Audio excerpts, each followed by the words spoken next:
Merci de nous rejoindre au Forum des lecteurs pour cette rencontre consacrée à de très beaux livres, rencontre qui sera diffusée sur Corrèze Télévision. Nous recevons aujourd'hui des auteurs qui parlent de passion secrète et du chemin parfois douloureux et tortueux que l'on fait pour se trouver soi-même. Ce que disent les silences de Laure Manel aux éditions de l'Olivier, une enquête familiale dans le grand vent de l'île d'Ouessant, et puis le roman de l'amour absolu qui défie la mort et les conventions, Reste d'Adeline de Dieudonné aux éditions L'Iconoclaste. Alors Laure Manel, c'est votre 9e roman, tous des succès. Ce que disent les silences nous raconte l'histoire d'Adèle, une jeune photographe parisienne qui va faire une découverte intrigante dans l'appartement de son père qui vient de mourir. Oui, tout à fait. Est-ce que vous m'entendez bien? Oui, oui. C'est bon? Oui, en effet. Adèle est trentenaire, photographe, et puis elle vient de perdre son père au début du roman.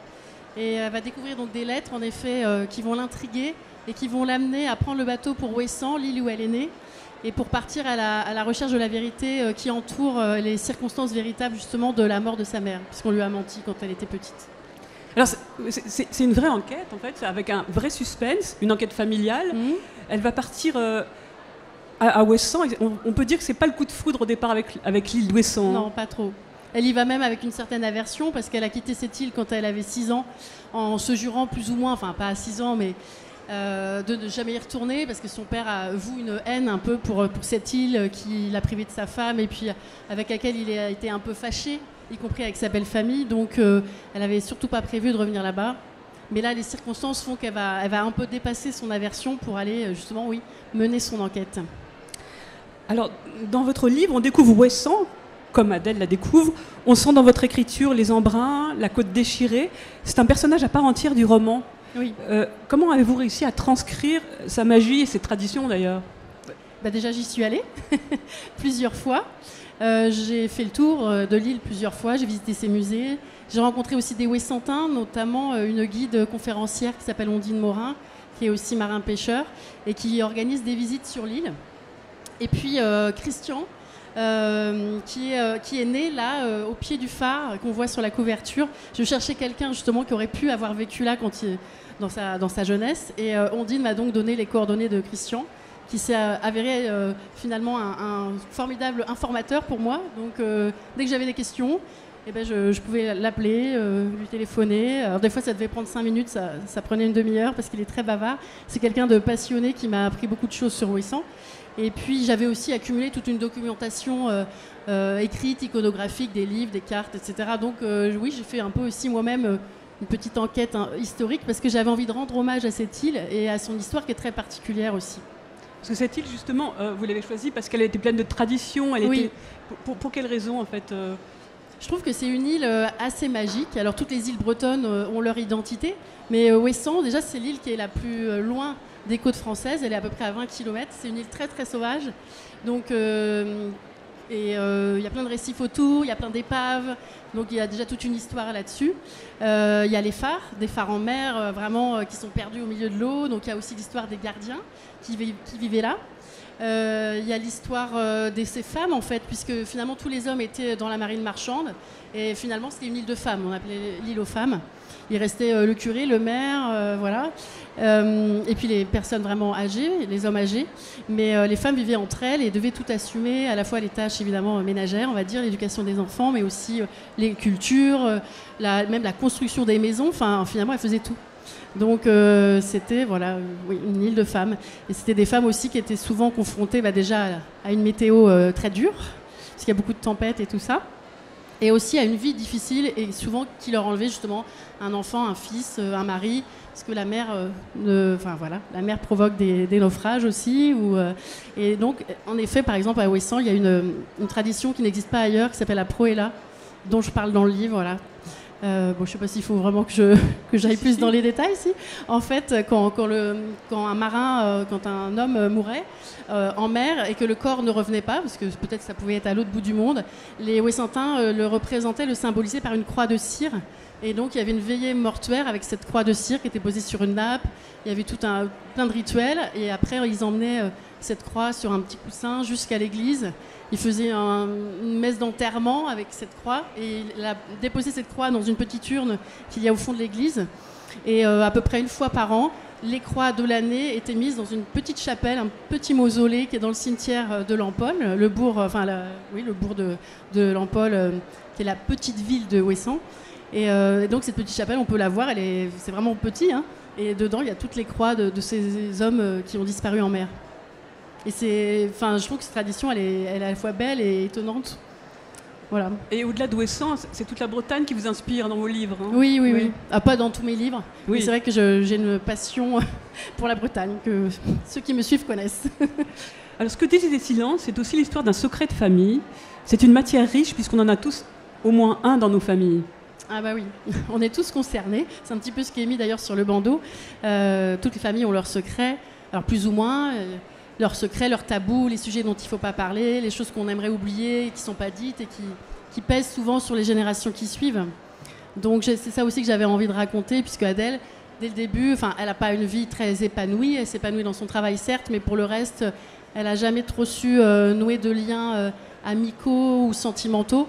Parce que très vite, très tôt, quand elle était jeune, justement, elle a perdu ce qu'elle aimait et donc elle se protège finalement. Et voilà. Donc cette enquête va lui permettre de retrouver ses racines déjà, avec lesquelles elle a voulu rompre, mais finalement, elle va renouer quelque part.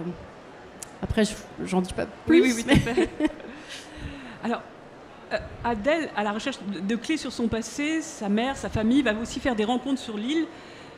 Donc, sans trop dévoiler, on a la sensation qu'en retrouvant son histoire, elle se libère de quelque chose. Vous écrivez, elle se demandait qui savait, qui était au courant dans la famille de ce secret, qui avait les clés de son histoire, les clés de sa vie, celles qui lui manquaient peut-être pour enfin avancer. Oui, voilà. Et donc, ces clés, a priori, c'est sa grand-mère maternelle qui les détient, donc elle va aller la retrouver. Mais bon, elle lui a pas donné de nouvelles depuis 30 ans, donc autant vous dire qu'elle va pas être très très bien reçue. Voilà. Et donc ça va être aussi une rencontre qui ressemble plus à une confrontation, évidemment, au départ en tout cas. Mais en même temps, a priori, personne d'autre ne sait, donc elle va essayer d'ouvrir la porte petit à petit, mais ça se fait pas simplement. Et puis elle va rencontrer d'autres personnes aussi qui vont l'aider. Oui, voilà, elle va progresser aussi sur le chemin de l'amour. Hein. C'est aussi un roman d'amour. Hein. Oui, ça me paraît pas être le sujet principal. Non, mais il y a de l'amour en fait quand même. Oui. Alors, c'est un livre très différent de vos précédents, dont Les Dominos de la vie, qui racontait l'histoire d'une femme qui changeait profondément à la suite d'une maladie grave. En quoi vos livres vous ressemblent en fait? Alors, Les Dominos de la vie me ressemblent particulièrement parce qu'il y a une partie autobiographique. Donc évidemment, celui-là, il est complètement à part dans ma bibliographie. Après, je sais pas, je pense qu'on écrit toujours avec qui on est. Celui-là, il me ressemble pas spécialement, à part que j'aime la Bretagne et que j'écris aussi avec les émotions que je ressens, par exemple, quand je vais sur cette île d'Ouessant, parce que je trouve que c'est vraiment une île émouvante. Je sais pas si on peut le dire comme ça, mais en tout cas, moi, elle me provoque des émotions.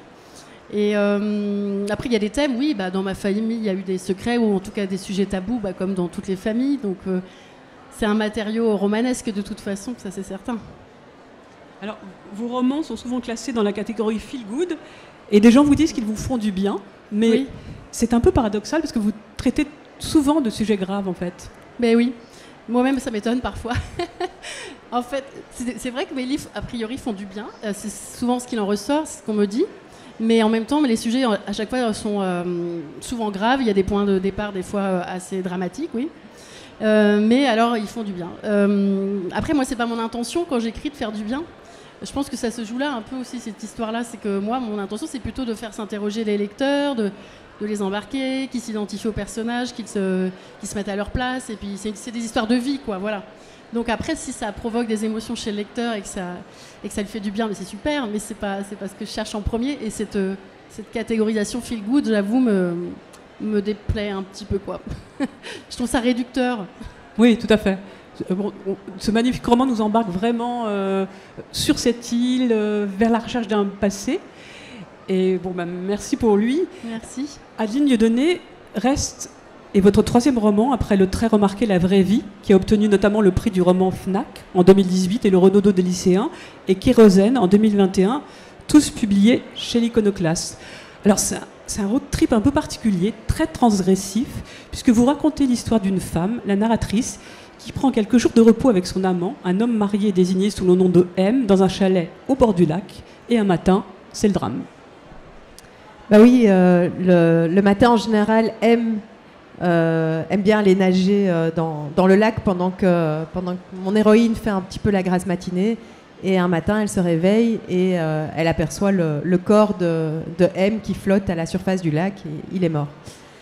Et à partir de là, comme c'est un couple illégitime, que donc M est mariée, elle se dit que si elle appelle les secours, on va lui arracher le corps de l'homme qu'elle aime. Donc elle est incapable, elle reste complètement tétanisée. Elle va évidemment rechercher son corps, elle a un moment de panique, elle espère encore qu'il ait juste perdu connaissance et qu'il y ait moyen de le ranimer. Très vite, elle s'aperçoit que non, il n'y a vraiment plus rien à faire. Et donc elle n'appelle pas les secours. Et elle reste dans cet état de sidération avec le corps de l'homme qu'elle aime. Et ça va être les quelques jours qu'elle va passer dans la montagne, seule, dans ce face-à-face avec son amant mort. Et les lettres qu'elle va écrire à l'épouse, parce qu'évidemment, elle veut pas du tout que l'épouse légitime s'inquiète, puisqu'à un moment, elle s'attend à voir rentrer son mari. Donc elle lui écrit, et en lui écrivant, elle s'écrit... Elle comprend plein de choses sur elle-même, sur ce qui l'a menée à cette relation. Donc on a des allers-retours entre ce qui se passe au temps présent dans la montagne, avec cette situation qui est quand même très, très particulière, et avec le passé, où elle fait un petit peu le bilan de sa vie amoureuse et elle essaie de comprendre ce qui l'a amenée là. Donc, comme vous le dites, elle écrit à la femme de son amant, c'est un roman en partie épistolaire, elle lui raconte son choix et son amour infini. Ça, c'est plutôt transgressif. C'est un acte d'amour envers qui? Envers l'homme ou envers la femme? Les deux, je pense, parce que c'est vrai qu'elle a une démarche assez particulière vis-à-vis de l'épouse, c'est de dire je me suis jamais sentie en compétition avec vous. Je pense qu'on peut coexister, enfin on pouvait coexister en tout cas dans cette relation, parce que c'est vrai qu'on n'est pas du tout dans le schéma de la maîtresse qui pousse le mari à quitter sa femme, et parce qu'elle se rend compte aussi qu'elle est très très bien à cet endroit-là et qu'elle n'a pas forcément envie d'une relation normée, légitime, dans la cohabitation. Voilà, justement parce qu'elle a fait un petit peu le tour de la question dans sa vie et qu'elle se dit finalement cette place-là, elle me convient plutôt bien. Mais donc oui, c'est une grande déclaration d'amour à M, mais aussi, c'est pas une déclaration d'amour à l'épouse, mais c'est en tout cas une déclaration de non-conflit, de non-violence. Oui, parce qu'en fait, vous dites que cette situation ne la dérange pas, mais c'est aussi parce que cet homme a eu un rôle essentiel dans sa vie, en fait, quelque part. Vous dites, M m'avait appris à prendre ma place, à prendre forme. Avant lui, j'étais une matière molle, presque liquide, qui s'ajustait aux nécessités de l'autre. En m'interrogeant continuellement sur mes besoins, il m'avait appris à m'y intéresser, à les autoriser, à m'autoriser. Il me laissait de l'espace sans laisser de vide. Je me suis solidifiée à son contact. Un noyau s'est formé au centre de la matière molle. Qu'est-ce que c'est la matière molle? La matière molle, c'est ce qu'on nous apprend à être, nous les femmes. Parce que voilà, elle revient aussi sur les conditionnements qui ont saboté ces histoires d'amour. Donc, part du principe que le patriarcat sabote les relations hétérosexuelles en nous mettant dans des rôles, en nous mettant dans des rôles genrés. Et notre rôle genré à nous, les femmes, effectivement, c'est plutôt d'être dans l'ajustement, dans l'adaptation, dans l'écoute aux besoins de l'autre, avec l'homme qui a plutôt tendance à imposer. Et donc elle dit qu'en fait, elle se sent incapable d'être dans une relation équilibrée, en tout cas dans la cohabitation, parce qu'elle va d'elle-même se mettre dans une position de subordination. Et que j'avais aussi envie peut-être de montrer un couple hétérosexuel où ça se passe bien, où justement les rôles peuvent se rééquilibrer parce qu'il y a la distance, et que c'est vrai que M n'arrête pas de l'interroger sur ses désirs, et que à force, elle apprend à se poser la question de ce qu'elle veut, et donc elle se solidifie. Et donc on a effectivement deux individus qui peuvent exprimer chacun leur personnalité, leurs désirs, leurs envies, Et voilà, j'avais envie de montrer ça. Et c'est vrai que ça va un petit peu à contre-courant aujourd'hui. Parce que de montrer qu'en fait, c'est un homme qui lui apprend à se respecter elle-même, quelque part. Donc voilà, mais j'avais envie de montrer ça aussi, que ça peut aussi bien se passer. Alors, il y a aussi cette situation incroyable. À la mort de cet homme, elle choisit de garder son corps sans souci de le voir se putréfier. Au-delà de la situation, qu'est-ce que ça dit de l'amour en général, le rapport entre l'amour et la mort? La narratrice dit « Je crois qu'on ne s'aime vraiment qu'à l'ombre de la mort ». Là, c'est parce que, en fait, elle dit ça parce que le contexte de leur relation, le fait qu'elle soit illégitime, faisait qu'elle n'a jamais rien pris pour acquis. Et que chaque fois qu'ils se voyaient, chaque fois qu'ils faisaient l'amour, elle se disait « c'est peut-être la dernière fois ». Parce qu'il y a une fragilité dans ces relations-là qui sont...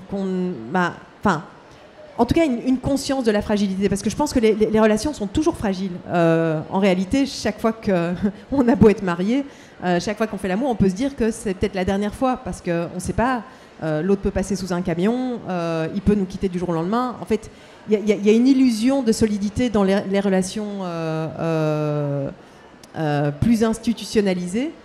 Et là, c'est vrai que cette relation adultère faisait que ça mettait vraiment en avant cette fragilité-là.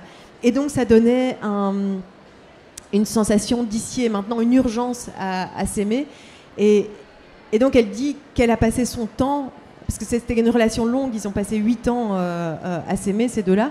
Donc, elle dit, en fait, je me suis préparée à le perdre à chaque seconde. Elle ne s'attendait évidemment pas à ce que ça se passe comme ça, elle ne s'attendait pas à ce que ce soit aussi brutal. Et effectivement, elle va avoir besoin... C'est pas qu'elle a besoin de voir le corps se décomposer, c'est juste qu'elle reste accrochée à ce corps et que, en fait, le réel va plus vite qu'elle.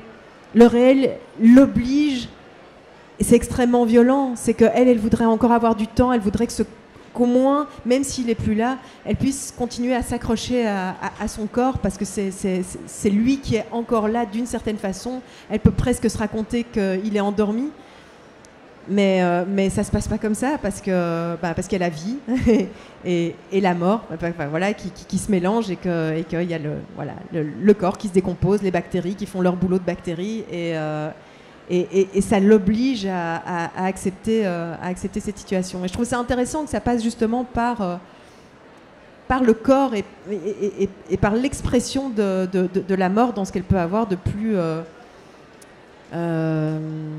de plus effrayant, de plus repoussant, et qu'à un moment, elle est obligée de se rendre à l'évidence. Ça n'est plus lui, il n'est plus là. Ouais. Alors, on retrouve votre style très poétique, mais l'écriture semble plus apaisée, en fait, moins en colère que dans vos derniers romans. Est-ce que c'est une idée ou c'est... Non, c'est vrai. Enfin, c'est vrai. Ça ne veut pas dire que je suis plus en colère. Attendez le suivant. Mais c'est vrai que celui-ci, je suis allée sur un autre registre émotionnel parce que il y avait mon premier texte qui était Bonobo Moussaka, qui est un texte de théâtre très très énervé. Il y a eu La vraie vie qui était bien énervé aussi, Kérosène n'en parlons pas. Et alors ce qui est symptomatique en fait c'est la musique que j'ai écoutée pour écrire ces différents textes. Les 3 premiers c'était gros métal, hard rock, punk rock, enfin voilà des musiques qui tabassent et j'ai besoin de ça pour écrire. Et c'est vrai que sur Reste c'était impossible d'écrire sur du métal parce que j'étais pas du tout dans la colère. Là j'avais envie de parler d'amour et donc il y a beaucoup de...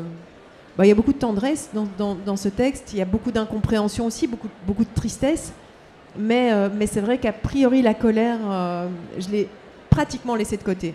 Je crois qu'il y en a un petit peu justement quand elle revient sur ses histoires passées, de colère, de ce qu'on nous impose et de ce qu'on s'impose à soi-même quand elle parle de sa relation avec son ex, de la répartition des tâches domestiques et parentales. Elle est surtout en colère contre elle-même, en fait, de s'être laissée imposer tout ça. Mais c'est vrai qu'il est beaucoup plus doux, celui-ci. Ouais. Et d'ailleurs, il y a 2 plans narratifs. Hein. Il y a dans un des plans narratifs, c'est le bilan aussi de la vie amoureuse d'une femme d'une quarantaine d'années. Qu'est-ce qu'il y a de vous là-dedans? Beaucoup. Beaucoup dans le sens où c'est vrai, j'avais envie moi-même de me poser la question. Je trouve qu'on vit une époque qui est passionnante pour ça. Voilà, par rapport au MeToo et au post-MeToo, je trouve ça très intéressant aujourd'hui de se retourner sur sa vie amoureuse et de se dire, et sur toute sa vie en général, mais voilà, l'amour, surtout en tant qu'hétéro, c'est vraiment intéressant de le disséquer, de l'observer, de dire tiens, ben oui, qu'est-ce que les conditionnements de genre dont j'ai pu prendre conscience ces dernières années, comment ça a conditionné ma vie. Et je trouve ça intéressant de le faire en tant que femme, mais je trouve ça super intéressant de le faire aussi en tant qu'homme, de se dire tiens, ben oui, c'est vrai, à quel endroit, et c'est pas une histoire de s'auto-flageller du tout, mais de dire ah ouais, tiens, c'est vrai que j'ai agi d'une certaine façon, moi-même j'ai pu générer de la violence, de l'oppression, de la domination, évidemment. Et tiens, comment ça a conditionné mes histoires d'amour et comment aujourd'hui ça pourrait être différent. Comment est-ce que je peux changer ça. Ouais, je trouve ça passionnant. Donc évidemment, c'est de la fiction. Évidemment, je protège mon entourage et surtout mes ex. Voilà, c'est pas eux, c'est pas les vraies situations, mais et c'était ça qui était délicat, je trouvais, dans l'écriture, c'était d'arriver à y mettre beaucoup de moi sans raconter ma vie, parce que c'est pas le sujet, et c'est pas de ça que je parle, c'est pas de ça que j'ai envie, et surtout voilà, j'ai des gens à protéger autour de moi, donc voilà, cet équilibre-là, il était un petit peu délicat à trouver. Alors, la chose qui m'a frappée dans vos deux livres, c'est que vous mettez en avant la correspondance à l'époque des mails. Là, chez vous, Adeline Dieudonné, le lecteur est en position de la personne qui a trouvé les lettres, un petit peu.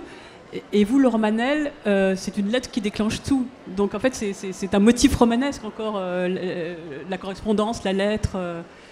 Laure Manel, Oui, alors moi, mon histoire se passe en 2000, donc si les mails existaient déjà, mais c'est vrai que l'histoire, en plus je remonte dans le temps aussi, mais oui, moi il y a plusieurs lettres dans le roman. Déjà, il y a une lettre vraiment qui est un déclencheur, mais elle en trouve d'autres aussi, puisqu'elle trouve dans une boîte à chaussures toute une correspondance que son père entretenait, enfin plusieurs correspondances. D'ailleurs, elle retrouve les lettres que ses parents s'écrivaient juste après leur rencontre.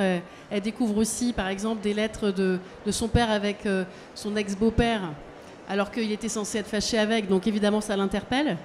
Voilà, donc il y a toutes sortes de lettres, et puis on en croise d'autres un petit peu dans le livre. Ça éclaire toujours, je trouve, et ça permet de rendre plus vivants certains liens. Et vous, Adeline Dieudonné ? Mais oui, moi, alors je ne l'avais pas du tout calculé comme ça, mais effectivement, c'est un roman épistolaire. 100%, le livre, ça n'est que les deux lettres, les deux longues lettres qu'elle écrit à l'épouse. Je ne l'avais pas anticipé. C'est juste que quand j'ai commencé à écrire le roman, je me suis dit, il va falloir qu'à un moment, elle lui écrive. C'est pas possible qu'elle garde le corps de cette... Enfin, si, ça aurait pu, mais moi, j'avais envie que... oui, je ne pouvais pas occulter cette épouse, cette femme. Et donc, et puis voilà, j'avais envie de cette déclaration de paix. Et donc, je me suis dit, puisque ça me paraît évident qu'elle va lui écrire, je vais commencer par là. Et puis, j'ai commencé à écrire cette lettre. Et rapidement, je me suis dit, en fait, le roman, il est là. Il y a rien d'autre. En plus, ça me permettait d'être... dans une narration à la première personne du singulier, ce qui reste quand même la forme que je préfère. En tout cas, la forme dans laquelle je me sens le plus à l'aise. Après, de nouveau, c'est une forme qui enferme. Déjà, la première personne du singulier enferme, mais la forme épistolaire, elle est vraiment très, très contraignante. Et d'ailleurs, j'ai dû changer en cours de roman. C'est-à-dire que la première lettre est écrite au présent. Donc, elle écrit pendant qu'elle est là avec le corps de son amoureux allongé près d'elle, et en fait l'écriture lui permet d'échapper au moment présent, tellement c'est insoutenable. et aussi de se glisser dans la réalité de l'épouse en disant voilà, je vous imagine à votre bureau, je vous imagine en train... Et comme vous ignorez qu'il est mort, eh ben, je me glisse dans votre peau et pendant quelques secondes, je peux essayer moi aussi d'ignorer qu'il est mort. Et la deuxième partie, là, c'était plus possible d'écrire au présent parce que c'était pas crédible qu'elle soit là avec le cadavre de son amoureux sur la banquette arrière, dans tout ce qui va lui arriver dans cette montagne, et que de temps en temps, elle sorte son carnet et qu'elle se mette à écrire. Donc j'ai dû faire une narration... j'ai dû la repositionner dans le futur, et donc elle écrit la deuxième lettre a posteriori en disant voilà, maintenant que je suis rentrée, maintenant tout ça c'est fini, je dois vous raconter tout ce qui s'est passé. Alors juste sur votre façon de travailler, Adeline Dieudonné, vous dites que vous êtes une autrice jardinière, c'est-à-dire que vous plantez des graines et vous voyez ce qui pousse, pas de plan, juste une idée de base, une situation. Et vous, Laure Manel, comment ça se passe? Moi, j'ai en tout cas été obligée de... Enfin, déjà, avant d'écrire, je me documente et je rédige pas mal de documents aussi. Moi, je fais des fiches personnages. J'ai même une tête pour mes personnages. Je leur trouve une photo, enfin, peu importe. Mais là, j'avais travaillé toute la chronologie des événements, de toute la famille, parce que je remontais jusqu'aux années 30, donc j'avais besoin que tout soit très clair sur les événements de la famille, justement, pour tous ces secrets qui entourent la mort de la mère. Mais je voulais aussi aborder justement la vie de la grand-mère quand elle était jeune, justement, et qu'il y avait encore la Proëlla, parce que la Proëlla, ça n'existe plus. Et donc, j'avais évidemment une structure narrative. C'est un roman, moi j'aime bien varier les choix narratifs de roman en roman, et j'essaye de trouver celui qui s'impose et qui est le plus logique et le plus cohérent avec ce que j'ai envie de raconter. Donc là, pour moi, c'est un roman à la troisième personne, mais par contre, avec des flashbacks qui, effectivement, nous emmènent dans le passé. Et ça, en général, les chapitres... alors ils sont datés, donc le lecteur n'est pas perdu, hein, mais ça rebondit un petit peu sur quelque chose qui se passe au temps du présent de l'histoire. Et à vrai dire, j'avais une idée de la fin, j'avais évidemment les grandes lignes de mon histoire, mais pour ce roman-là, contrairement à mes premiers romans où j'étais très cadrée, où j'avais en gros toutes mes scènes, là je voyais à peu près 10-12 scènes, je les rédigeais, je pensais aux 10-12 suivantes, et j'ai progressé comme ça dans toute l'écriture du roman. Donc finalement pas à pas... parce que j'arrivais pas à me projeter si loin, je savais pas encore ce qui allait se passer entre les personnages, et puis je suis toujours surprise malgré tout, puisque à un moment j'avais prévu que deux personnages se parlent pour une discussion un petit peu banale, plus ou moins du quotidien, une scène de petit déjeuner, et en fait quand j'ai écrit, ils se sont mis à se disputer, et ça je l'avais pas anticipé par exemple. Donc j'aime bien me laisser porter finalement, parce que les personnages ont envie de raconter, enfin je sais pas comment dire, c'est comme si un peu ils prenaient vie, on arrive tellement à les connaître et à se glisser dans leur peau que finalement ils agissent par eux-mêmes presque. Enfin moi j'ai l'impression d'être au cinéma et de les voir évoluer devant moi. Et donc voilà, enfin, je ne sais pas si ça te fait la même chose. Oui, complètement. Oui, c'est assez perturbant, hein, cette affaire-là. En tout cas, il y a le récit qui impose... qui impose ces situations, qui impose des réactions qu'on n'avait pas forcément anticipées.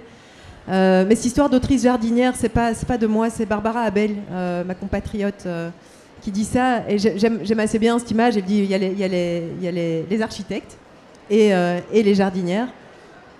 Et c'est vrai. Mais moi, j'ai fait beaucoup d'improvisation théâtrale, et c'est vraiment là que j'ai appris à écrire. Je faisais de l'impro, alors j'ai fait des matchs d'impro comme la forme que tout le monde connaît, là où on fait des choses assez courtes, où c'est plus une histoire de vannes mais j'ai fait aussi de l'impro forme longue, et donc là on improvise une pièce de théâtre, donc on part pour 75 minutes de théâtre, et on n'a aucune idée quand on monte sur scène de ce qu'on va raconter, ni le style, et comme on joue à plusieurs, à la limite, si on jouait tout seul, on pourrait encore anticiper des trucs, mais comme on joue à plusieurs, en fait, c'est interdit d'avoir une idée. Parce que comme on ne peut pas la communiquer à l'autre, on est vraiment obligé d'être dans l'instant présent. Et voilà, quelle est l'émotion qui est générée par... je regarde mon partenaire, ça génère une émotion en moi, je réagis, je rebondis, et c'est terriblement angoissant. Il faut apprendre à gérer l'angoisse de ne pas pouvoir continuer, de ne pas avoir d'idée, parce qu'en fait l'idée, je pense que c'est notre pire ennemi. Je crois vraiment que créer, ça n'est pas une histoire d'avoir des idées, c'est juste des situations et on met un pied devant l'autre et la situation va créer des émotions, va créer une autre situation, va avoir des conséquences et on doit surfer sur ces conséquences-là. Mais c'est extrêmement angoissant et je rêve un jour, et je crois que je le ferai peut-être, d'écrire un roman en ayant un plan à l'avance, en sachant où je vais, en ayant une carte. Parce que moi, il y a vraiment des moments où je suis perdue, je sais plus du tout où aller. Et je dois vraiment me rappeler de ça, de l'impro, et de me dire, ok, accroche-toi à n'importe quoi dans tous les éléments qui sont là, qui sont devant toi. Il y en a bien un auquel se raccrocher qui va permettre d'avancer. Bon, donc ces 2 romans sont vraiment formidables, des romans pleins de suspense, plein d'enseignements aussi. Et donc voilà, je vous les conseille vraiment. Merci beaucoup à toutes les 2. Merci. Merci.